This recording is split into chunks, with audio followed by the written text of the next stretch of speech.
A day after a less than revealing news conference in Moscow, Idaho, the college town is still on edge with no suspect in custody. Police are looking for someone who killed 4 University of Idaho students in their home early Sunday. Those students, 20-year-old Ethan Chapin from Conway, Washington, 21-year-old Madison Mogan from Coeur d'Alene, 20-year-old Xana Kernodle from Post Falls, and 21-year-old Kaylee Gonzalez from Rathdrum.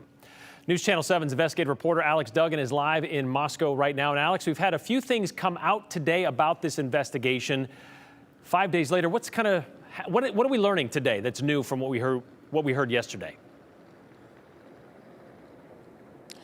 Brian, we know the Latah County coroner today confirmed the deaths of those students as a stabbing and as a homicide.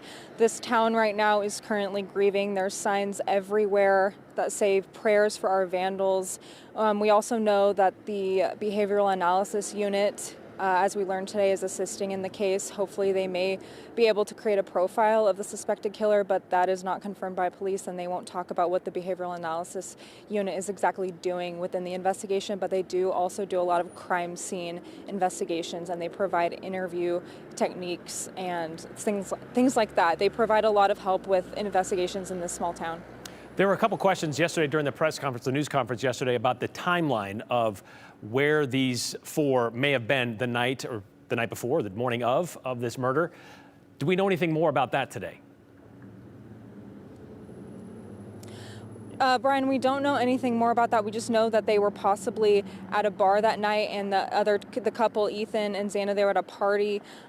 We do know that they arrived back home around 1:45 in the morning, and they were pronounced dead around noon on the Sunday of November 13th.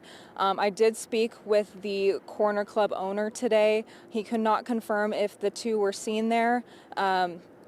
Maddie and Kaylee, but he did say his heart hurts for the community, the students, and his employees right now who are also grieving. I can imagine that mood is kind of spread throughout the entire town at this point, the entire community. And as an alum of the U of I, what is the feeling in Moscow right now with all this going on? Excuse me, Brian, it's really difficult around here. Nobody's very chipper. Nobody's happy. There's just signs everywhere saying that we should pray for the vandals, and I feel like I do grieve along with them. This was a huge impact on the community, and students are trying to go home. They're scared. They're walking in pairs. They don't go out at night. They're visibly frightened. I can only imagine. All right, Alex Duggan live in Moscow this evening. Thank you very much, Alex. Meanwhile, Moscow police and ISP are still looking for more information from anybody who may have seen these girls and this gentleman, Ethan Chapin, at any time during that night, who they may have been with, where they may have been, to kind of fill in this timeline. If you do have tips or information, as some of these students are coming back down into the Treasure Valley from being up in Moscow and being sent home early, if you do have tips or information, call the number that is on your screen, 208-883-7180.